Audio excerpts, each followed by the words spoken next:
This looked amazingly nerdy, and I'm a big fan of nerds. Look at this here. Like, I'm already jelly. I'm already jelly.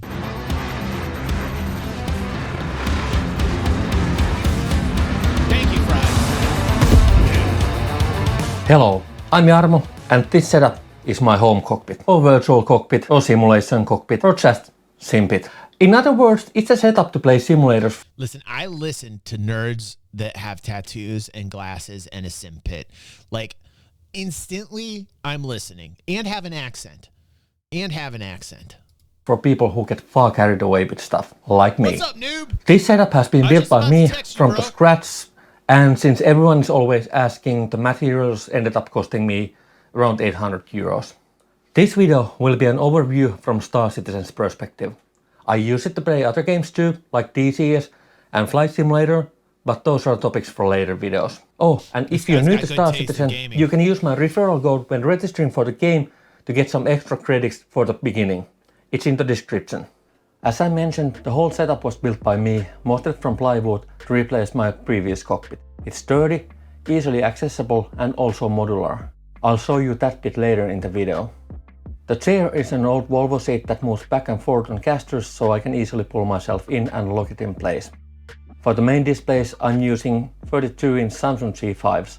Bottom display is for gauges and MFDs, and while it's not that useful for Star Citizen currently, it's really great for DCS and Flight Simulator. Oh yeah, absolutely. And the displays are mounted on somewhat modified triple display stand.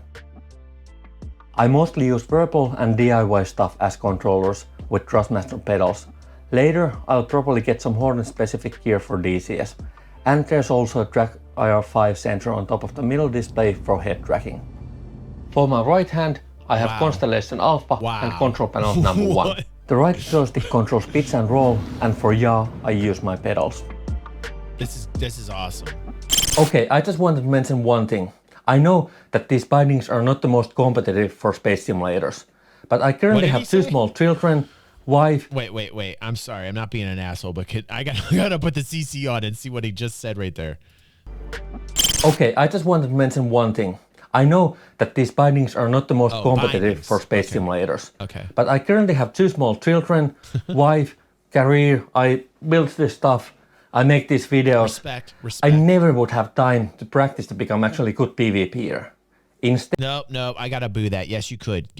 I gotta boo that. Hold on. Listen, dude. Yes, you can. Listen, I have two children myself, and you can still do that, and I'm going to shame you as well. But I love what I'm seeing, but I'm sorry I got to throw one of those in. You should always strive to be the best gamer that you can be. There should never be a moment in your life when you're playing a game where you should be that casual. You should always strive to be the best at it, the best. It's important to be the best.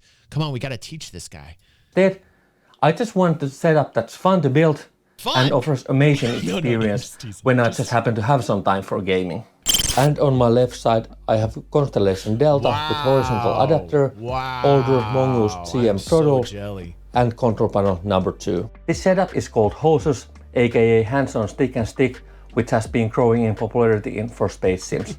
The left joystick controls movement to all directions, back and forward, left and right, and up and down with the twist axis. The angle joystick makes this feel more natural. Right, Coop. Throttle is there just as an extra, but I can change it into HOSUS, hands-on throttle and stick, quickly to play flight simulators with the setup. Wow, that's really slick. And from this we get to modularity and DIY stuff. Outermost angled panels are permanent parts of the setup. On the left side I have a stream deck, and on the right side a panel to control the cockpit lighting.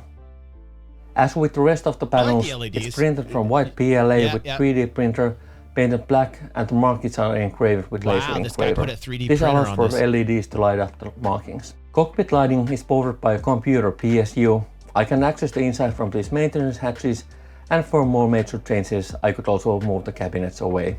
The inner panels are modular. I can just take the panel off, switch it into something else, plug in USBs and lighting power cable, and I'm good to go. I'm planning to use these at least to build Hornet controls for DCS in the future.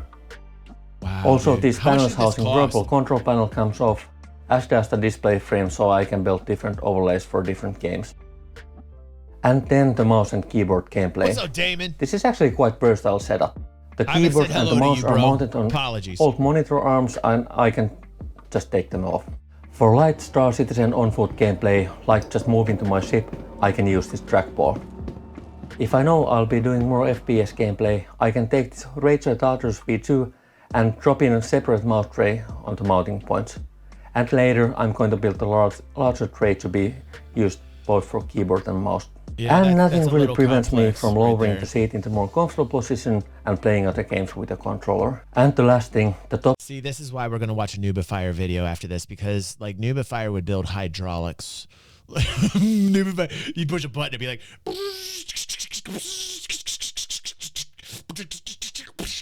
You know, we're going to watch a Nooboffire video after this. If somebody can get a hold of Nooboffire, we got to tell him. Hold on a second. Let me see here.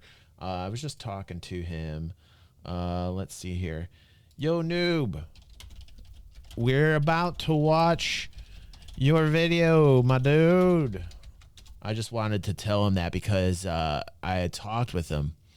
And basically, he came up with this really great video concept about having an actual pilot fly in the Nooboffire gaming extravaganza. It's like an orgasmic gaming room. I don't know if you guys are aware what Nooboffire is doing, but Jesus, it's something of gamer. It's like a gamer's paradise. It's like a dream come true.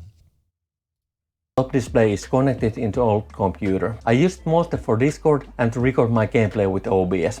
Or browse the internet. Now I wonder though, like when you're recording with OBS, it probably only captures the center screen because of the aspect ratio. So it would be very interesting to see how he's streaming. My headphones are connected to both computers at the same time, and my keyboard can switch quickly between USB and the dongle. And for mouse, I'm using a small trackball. As I've mentioned before, I just want a setup that's fun to build and fun to play games with. And there's one really important thing to notice. Building this stuff is basically as important part of my hobby as is playing games with it. And that's actually one of the reasons why I'm not using VR. I want to have this everything around me. And naturally, this sort of setup is never truly ready. This is just the beginning, and I'm going to build lots of interesting stuff for the setup in the future. You know, like for Space Sims, I would imagine, because I have neither SimPit or VR headset, but I would imagine like in the current state, I would actually enjoy the SimPits more probably than the VR, because the VR is disorienting at first. Although I got a lot of people who play Elite Dangerous that say the VR experience that they don't support anymore, by the way, which was a dumb move on Frontier's development, was actually a great experience. So there's a lot of people that played Elite Dangerous in VR that said they had a great time, but I think personally I would pick the SimPit experience. Future. So if you want to see what upgrade project I come up with, or just want to see the setup in action, don't forget to subscribe. And see you next time. Okay, well that was cool. That was cool. I think it's time we get into Nooboffire's video. Hopefully I'll stop by while we're watching it. It's a pretty long one. I don't know if we'll get through it, but let's do it.